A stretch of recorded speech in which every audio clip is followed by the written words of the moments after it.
मुगल कालीन साहित्य के आज के भाग में हम लोग देखेंगे अकबर कालीन साहित्य, क्योंकि अकबर के समय साहित्य का व्यापक विकास हुआ।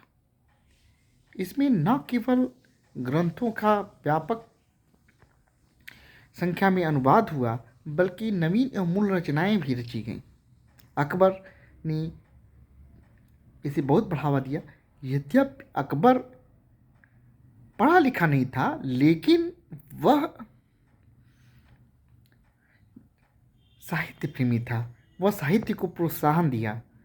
उसने साहित्यकारों को अपनी राज दरबार में स्थान दिया और इससे साहित्य का व्यापक विकास हुआ। आइए हम जानते हैं मुगल कालीन साहित्य के इस दूसरे भाग में अकबर के समय जिन रचनाओं का सृजन हुआ उसके बारे में।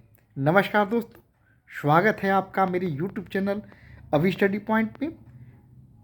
इसमें आगे बढ़ने से पहले मैं आप सबसे अनुरोध करूंगा कि आप मेरे चैनल को लाइक करें, कमेंट करें और दोस्तों के बीच शेयर भी करें।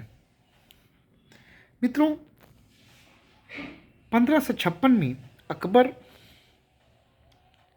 गद्दी पे बैठा, बादशाह बना। इसके बाद उसने हर क्षेत्र में एक नई व्यवस्था स्थापित किया और उसने इसी क्रम में साहित्य सृजन को भी प्रोत्साहित किया। अकबर की राजभाषा फारसी थी। अकबर के समय अबुल फजल ने अकबर के दरबार के 59 कवियों का उल्लेख किया है। अबुल फजल जिन 59 अकबर के दरबार के कवियों का उल्लेख किया है, उसमें प्रमुख थे फैजी, नजीरी, अब्दुल रहीम खान खाना, उतबी, गिजाली और अबुल फजल। ये कुछ प्रमुख साहित्यकार थे और ये श्रेष्ठ कवि थे।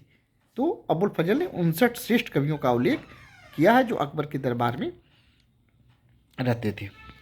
अकबर के समय ही इतिहास लेखन की एक नई परंपरा शुरू हुई, जिसे कि भारत की दरबारी इतिहास लेखन की परंपरा कहा जाता है। इस समय के जो साहित्य थे उनको हम मुख्यतः तीन रूपों में, तीन भागों में विभाजित कर सकते हैं। पहला, ऐतिहासिक पुस्तकें। इसमें हम जो मूल ऐतिहासिक रचनाएं हुई उनको देख सकते हैं। दूसरा, अनुवाद। इस समय भारी संख्या में संस्कृत, तुर्की, अन्य भाषाओं के ग्रंथों का फारसी में अनुवाद हुआ और फारसी भाषाओं की रचनाओं का भी अन्य भाषाओं में अनुवाद हुआ, तो हम दूसरे खंड में अनुवाद को रख सकते हैं। और तीसरे खंड में हम रख सकते हैं पद्य या काव्य संबंधी रचनाएं। अकबर के संरक्षण में जहाँ काव्य का विकास हुआ, वहाँ बहुत सारी कवियों ने स्वतंत्र रह के भी, जैसे तुलसीदास वगैरह थे, इन्होंने स्वतंत्र रह के रचना किया। जैसे कि रामचरितमानस तुलसीदास ने अकबर के समय में ही लिखी थी। तो प्रथम खंड में देखते हैं अकबर कालीन ऐतिहासिक पुस्तकों के बारे में। पहली पुस्तक थी जो अकबर कालीन ऐतिहासिक पुस्तक थी पहली, वो मीर अलाउद्दीन कजवीनी द्वारा रचित नफाइस उल मासिर अकबर कालीन पहली ऐतिहासिक कृति थी, जिसकी रचना किया था मीर अलाउद्दौला कजवीनी ने। इसमें 1565 से लेकर 1575 तक की ऐतिहासिक घटनाओं का उल्लेख है। एक प्रश्न पूछा जाता है परीक्षाओं में कि अकबर के समय की प्रथम ऐतिहासिक पुस्तक कौन थी, तो अकबर के समय की प्रथम ऐतिहासिक पुस्तक थी नफाइस उल मासिर। अब दूसरी प्रमुख रचना है जिसके बारे में आप सभी जानते भी होंगे और जिसकी बहुत चर्चा होती है, वह है अकबरनामा। अकबरनामा अकबर के समय की सबसे प्रमुख कृति है।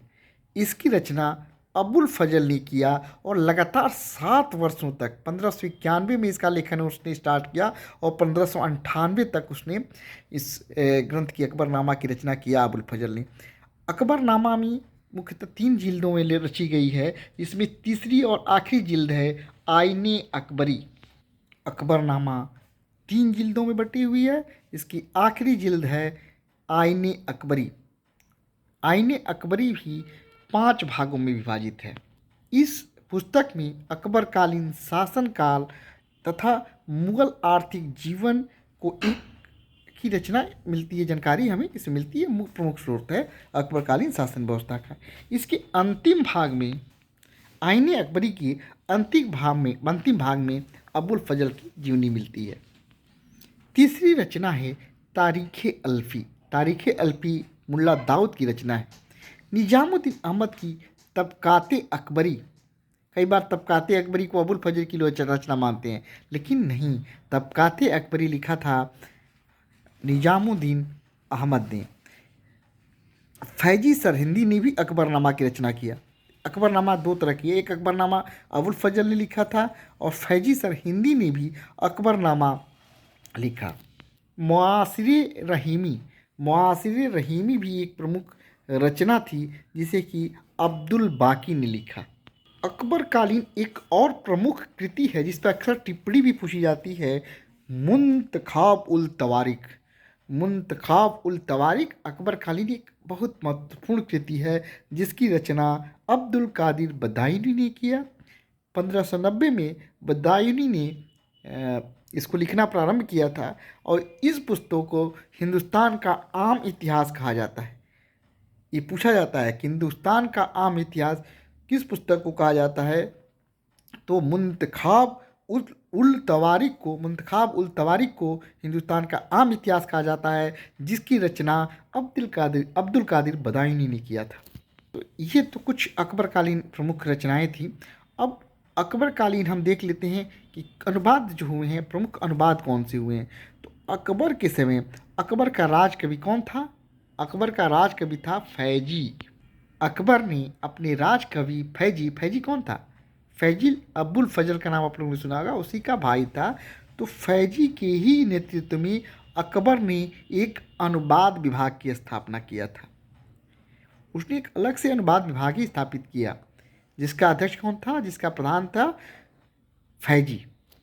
अकबर ने फैजी के नेतृत्व में एक अनुवाद विभाग की स्थापना किया और इस विभाग के मार्गदर्शन में बहुत सारे ग्रंथों के अनुवाद किए गए।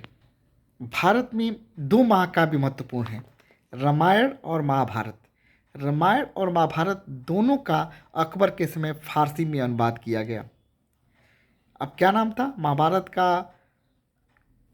फारसी अनुवाद क्या था? तो महाभारत की फारसी अनुवाद था रज्मनामा। अकबर के समय महाभारत का रज्मनामा नाम से फारसी में अनुवाद हुआ और इसका अनुवाद किया था अब्दुल कादिर बदायूनी एवं फैजी ने। महाभारत का अनुवाद अब्दुल कादिर बदायूनी, फैजी ने रज्मनामा नाम से किया। अब्दुल कादिर बदायूनी ने रामायण का भी अनुवाद किया फारसी में। इसके अलावा राजा टोडरमल ने भागवत पुराण का फारसी में अनुवाद किया। इब्राहिम सरहिंदी ने अथर्ववेद का और फैजी ने लीलावती का जो है अनुवाद किया, लीलावती का फारसी में अनुवाद किया। मुकम्मल खां गुजराती ने ज्योतिष शास्त्र की एक पुस्तक तजक का जहान ए जफर नाम से, और अब्दुल रहीम खान खाने ने तुझके बाबरी और पायंदा खान ने तुझके बाबरी का, मौलाना शाह मोहम्मद शाहबादी ने कश्मीर के इतिहास रातरंगड़ी का फारसी में अनुवाद किया। अबुल फजल ने कालिया दमन जो पुस्तक थी, कालिया दमन की पुस्तक का अनुवाद आयोरे ए दानिश नाम से या यार ए दानिश नाम से किया। इसके अलावा पंचतंत्र का भी, सिंहासन बत्तीसी व पंचतंत्र का भी अनुवाद फारसी भाषा में किया गया। अब्दुल कादिर बदायूनी ने सिंहासन बत्तीसी और फैजी ने पंचतंत्र का फारसी में अनुवाद किया।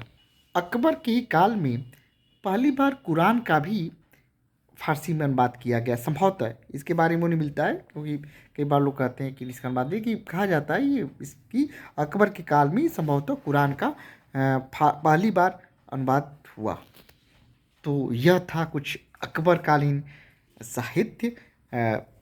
हम लोग इस जानकारी को, इस चर्चा को जारी रखेंगे अगले अपने भाग में, और अगले भाग में हम अकबरकालीन पद्य रचनाओं को देखेंगे और जो अन्य रचनाएं थी उनके बारे में देखेंगे। आज हमने देखा कि अकबर के समय की जो प्रमुख रचनाएं थी उसमें नफ़ाइश उल मासिर, जिसे लिखा मीर अलाउद्दीन कजवीनी ने, अकबरनामा अबुल फजल ने, आईने अकबरी अबुल फजल ने, मुंतखाब उल तवारिक अब्दुल कादिर बदायूनी ने, तारीख़ अल्फ़ी मुल्ला दाऊद ने, तबक़ात अकबरी निजामुद्दीन अहमद ने और मुआसिर रहीमी अब्दुल बाकी ने।